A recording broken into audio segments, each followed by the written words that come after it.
This is Chris Gardner of the Houston Roundball Review doing another interview, and this time I'm going to interview Nina King, who is the Duke University's Senior Deputy of Athletics, Administration, Legal Affairs, and Chief of Staff. That's a lot to say, but the main reason why we're here to discuss things is because she's also the chair of the NCAA Division I Women's Basketball Committee for the 2020-2021 season. Nina, thank you for taking time to talk to me. How are you doing? Good morning. Thanks for having me, Chris. I'm doing great. Okay, let's just get right into it. Where are things? Well, first, will there be a women's college basketball season? I am extremely hopeful that there will be a women's basketball season.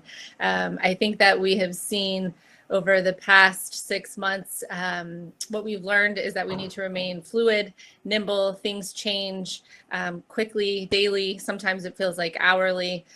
So we are planning right now for a full season and to have an NCAA women's basketball tournament. But again, as I said, we need to remain flexible. There could be adjustments. It's not going to look like it has in the past. But the ultimate end goal is to power through a season and host an NCAA championship at the end of the season. Approximately how many times has the committee met this summer to discuss scenarios and possibilities? Sure. Well, we held our regularly scheduled annual meeting in July.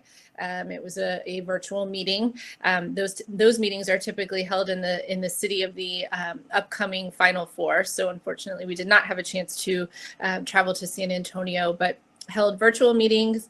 And then we've met regularly every couple of weeks or so. And we do have regularly scheduled meetings, biweekly meetings through November at this point. So constant communication, feedback, scenario planning with the committee and the NCAA staff. Does the women's committee share ideas, thoughts with the men's committee? We have not met jointly, but I wouldn't doubt that there are some very similar conversations going on between both committees. The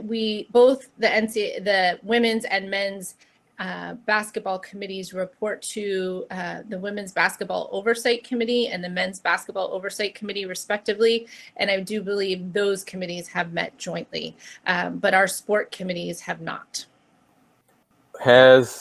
How should I phrase it? Has bubbles, pods been discussed by the committee? It's been discussed, not in terrible depth yet, but everything is on the table. We have talked about a lot of different things. So I would say yes, it's been a topic, but not terribly in depth yet.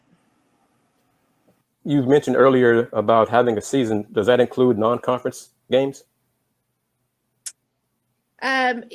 At this point, we haven't talked about minimum, maximum, non-conference, conference. Again, we're just looking at a lot of different ways. How can we get a meaningful season in and completed for the student athletes and the teams and the coaches?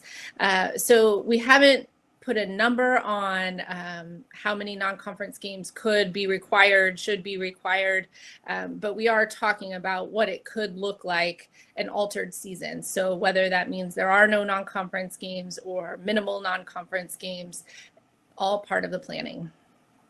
Do you have a timetable, or does the committee have a timetable to make a decision regarding practices starting, season starting, things like that? So it's not the committee's decision to make. We provided feedback, and we provided feedback to the Oversight Committee. And now the Oversight Committee will provide feedback to the Division I Council. And we're hopeful that the Division I Council will make that decision here in the next couple of weeks. So the council, made up of representatives from all over the NCAA governance structure, will be making that final decision. How many years have you been a part of the committee? I am entering my third year. The terms are typically 5-year terms. However, I took over someone's term, an ACC representative. She had left her ACC school to become an athletic director at a school in another conference. So I am completing the remainder of her 5-year term. So this is my third and final year on the committee. Okay, I was wondering about that. This season will hopefully be the first of the women's basketball using the NCAA evaluation tool. What were some of the decisions involved in utilizing that tool and moving away from the RPI? Sure. We the decision to move to net because it's a more contemporary sorting tool. The committee had been using RPI for a long time. It was a great tool, but we watched how the men's committee was able to pivot and upgrade, if you will, using contemporary tool in the net. We had the benefit of watching the men's committee use it for 2 years and worked with Google and their engineers and tweaking it and making it the best possible tool for the women's game. It's not exactly the same as the men's tool, but it's going to be great. But we are working with to make sure that we understand how now an interrupted or different, altered, I should say, season could potentially. So we're using net and going to have to get used to using net, but then we kind of have the caveat that this year is not going to probably be a typical year. So it's a challenge for sure, but it's fun and exciting and something new. How will the committee handle? Let's think positive. There will be a season. How will the committee handle watching games to evaluate teams for those at-large bids in the tournament? Sure. I mean, we're still going to have to watch a lot of games. We might not divide it up kind of the same way that we always have. Typically, we assign conferences to members of the committee, and each of the 10 of us are responsible for monitoring a handful of conferences. We might have to look at the way we do that this year, depending on what the seasons are going to look like. But I mean, I think we'll still have a lot of basketball to watch. At the end of the day, we are going to have to select 32 at-large teams based on the information that's available, based on the body of work of all of the teams. So it might look a little bit different across leagues. But again, we will be going into selections knowing that this year is going to be different.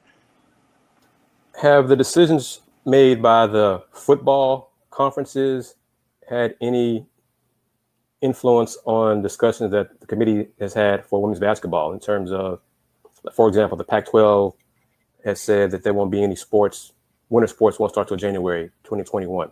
Anything like that being discussed in your conversations? Our committee hasn't discussed that a lot. I think the oversight committee has and is trying to figure out how that all kind of plays into first permissible start date and what the preseason practice timeline looks like for leagues like the Pac-12 and a host of others that might not be starting until January 1st. So trying to be as equitable as possible. And when we have all of the information and we get to March and we're in the selection room, obviously that's another kind of asterisk, if you will. Pac-12 didn't start till January 1st. They have X number of games. So but, I mean, watching football and the decisions made on the football side has been interesting.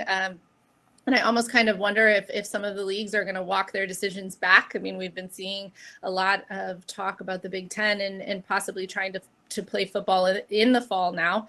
And so we'll see kind of how that trickles down and impacts the basketball seasons. And some of the criteria that committee members have used to determine at-large selections, what is more important for you? What do you like to see? Are you more eye test? Are you more analytics? What is more important to you? Some days I think I'm more eye test and some days I think I'm more analytics.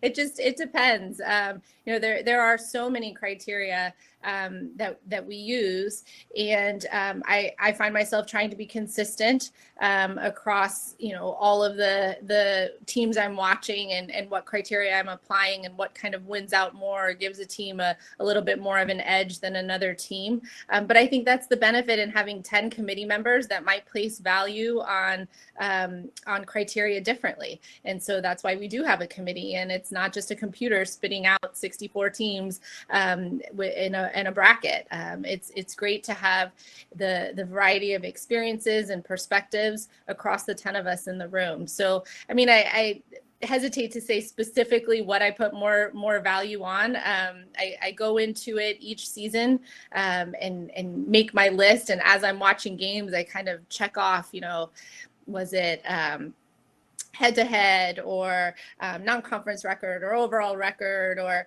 significant wins, significant losses, those kinds of things. We really do look at all of the things. But again, human nature, you kind of place value on some criteria a little bit differently.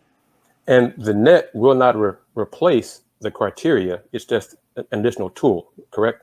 Exactly. It only replaces RPI as a tool that we use in the room. Is there any chance that the Women's Final Four won't take place in San Antonio? No, I can't answer that. We're keeping track of state, local, regional restrictions and how the pandemic is impacting that particular region. We are working closely with the folks in San Antonio in terms of capacities and what is at the moment permitted, but it's something that we're going to have to stay in partnership with the folks in San Antonio from now through March to figure out if we are indeed able to host the championship there. Would it involve let's also again think positive in San Antonio? Will there be fans there? Will there be media allowed to attend? All very good questions that I don't have the answers to, Chris. Obviously, that is the hope. But again, we'll work with all of those folks and officials in San Antonio to make sure that we're complying with restrictions, but hope that we are able to host, again, a meaningful championship for the student athletes, the coaches, and hopefully the fans. And I know everything is so fluid.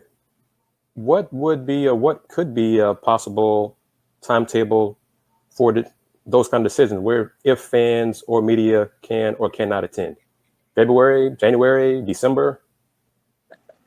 I am not the expert in that.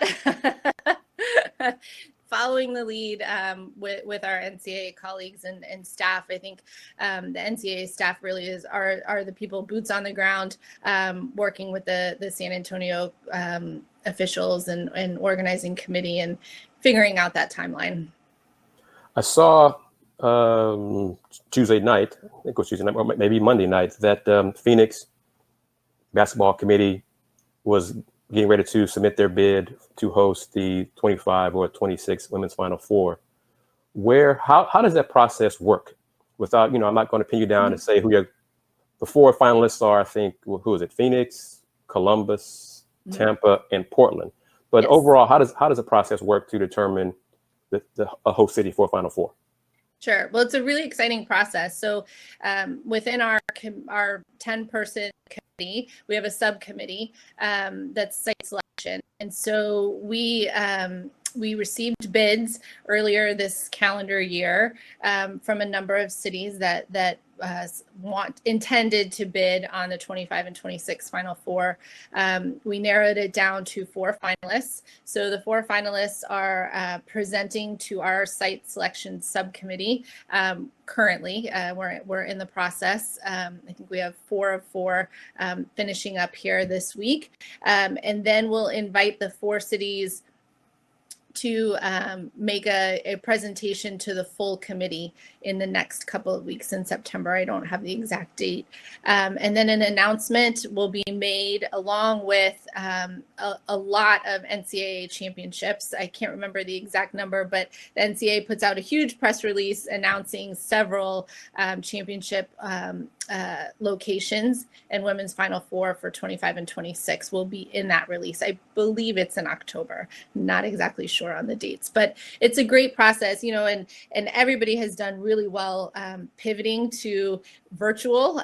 Typically, we would have the site selection subcommittee would have visited these cities in person and really kind of try to get a feel of what the experience could be for our teams and our fans. But the cities have done a wonderful job giving us that virtual experience, trying to give us a sense of what a championship could look like in their city. And frankly, two of them have already been women's Final Four hosts, and so we've had the benefit of being there and experiencing it. And the other two are wonderful cities that we're excited to learn more about, and figure out if we can have a great championship there. So it's been fun.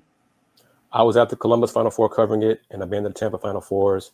I have not been to Phoenix nor Portland. I wouldn't have a problem going to either one of those. So I look forward to the decision. How long have you been at Duke? I have been at Duke. I'm starting my 14th year. I can't believe it, Chris. It's been a lot of fun. It's different kind of year and different challenges, but we have an amazing cohort of student athletes, 740 student athletes, and our coaches and our staff. Time flies when you're having fun. It really has been a good time here. And you mentioned earlier this is your third year on the committee. What have you learned that you didn't know before joining the committee? Ooh, just kind of how the sausage is made. I mean, it's interesting, fascinating. I will say I had the benefit of watching my boss and colleague, Kevin White, was on the men's committee for 2 years prior to me joining the women's committee. And so kind of watched a little bit how he did it and that behind the scenes. But then once you get thrown into it and start doing it, it's a lot of work, but it's really rewarding, fun work, and pretty cool to think, I play a very small part in a championship experience for 64 teams and a whole host of student athletes. And as the chair of the committee, will you be the person who will go to the media to answer questions about why Team X did not make it? Yes. So take it easy on me. Okay. Speaking with Nina King here, we're almost done. In a short time that she's been head coach at Duke, how has Cara Lawson made an impact on the campus? How much of an impact? I mean, an amazing impact. It has been so great to see Cara on campus with our student athletes. She's a relationship person, and she hit the ground running, developing relationships with these student athletes. I mean, it doesn't happen overnight, but she's done an amazing job and has been really thoughtful and intentional and working to develop the relationships first and foremost with the student athletes. She has hired a great staff, and they have also come in and hit the ground running. And Cara, I mean, I'm sure you know Cara from her time in the media and where she's been and her experiences. I mean, she's great to work with, and I'm really excited for the future of Duke women's basketball. Yeah, I met her. She probably doesn't remember me from, Joe Q, but I met her at one of the NCAA media mock selection exercises a few years ago. So okay. So that was pretty cool, and I'm very happy for her. I wish her success. Close to wrapping it up here. Just to recap, the Women's Basketball Committee is discussing a lot of possible scenarios for the upcoming season. The Basketball Committee is different than the Oversight Committee. The Oversight Committee will be the committee to announce start date, practice, things like that. Is that right? Oversight Committee will make a recommendation to the Division I Council, okay, who will announce start dates. Do you have, as the committee chair, let's back up real quick. Have you been impacted personally from COVID-19? You, family members, anything like that? No, my family is all healthy and safe. We have not personally been impacted. Okay, that's very good. I meant to ask you that at the beginning, so let me get that in there. Okay. Thank you. Is there anything that you would like to mention? Oh, I have one more thing. A lot of people talk about having their minds that the committee chooses Power Five schools more than smaller schools, smaller programs. Are there any misconceptions that you would like to dispel now? Sure, that's not true. um, as we talked about a little bit earlier, Chris, there's just so many criteria that we look at. And I think the fact that there's the eye test as well as the data and just such a variety of things that we look at, it doesn't lend us to only focus on Power Five. I do think that we've got great representation in the committee room. Folks that work in Power Five as well as mid-majors, Division I. And so I think, given everyone's experiences and perspectives, there's no way that we could only focus on Power Five. And so it's definitely a misconception, not true at all. We look at all of the teams, all of the data, all of the criteria to really create a balanced bracket. And lastly, women's basketball is still working toward growing the game. Anything that you would like to see to continue furthering that growth of women's basketball? Well, it's been a really exciting time for women's basketball. I mean, looking at attendance numbers, not only at the Final Four, but at regional sites, and regional sites selling out for, Sweet 16 and Elite 8 games. People, young boys and girls, identifying with players and teams, the family atmosphere of women's basketball. I mean, there's just so many positives, and it really is growing across the country. And so I think we just maintain our focus in how can we continue to be creative and in bringing the game across the country, which is part of our site selection process, right? I mean, we don't want to hold the Final Four, continue to hold it in the same places all of the time, where some unique different locations and experiences we can bring to the fans. And so, I mean, I think this year, again, is going to be a challenge. And if we are playing a tournament with no fans, what are some things that we can do to make sure that we're continuing to keep people excited about women's basketball, excited, engaged, invested in women's basketball? Because we have some great stories to tell, and the student athletes really are amazing and deserve it. Nina King, thank you very much for your time. Speaking with interview Nina King, the committee chair of the Women's Basketball Division I Women's Basketball Committee for the 2020-2021 season. Thank you very much. Hopefully I will speak to you possibly, I guess, in October when the announcements are made. Thank you again. Great. Thanks, Chris. Good to see you. You too. Take care. Bye-bye. Bye-bye.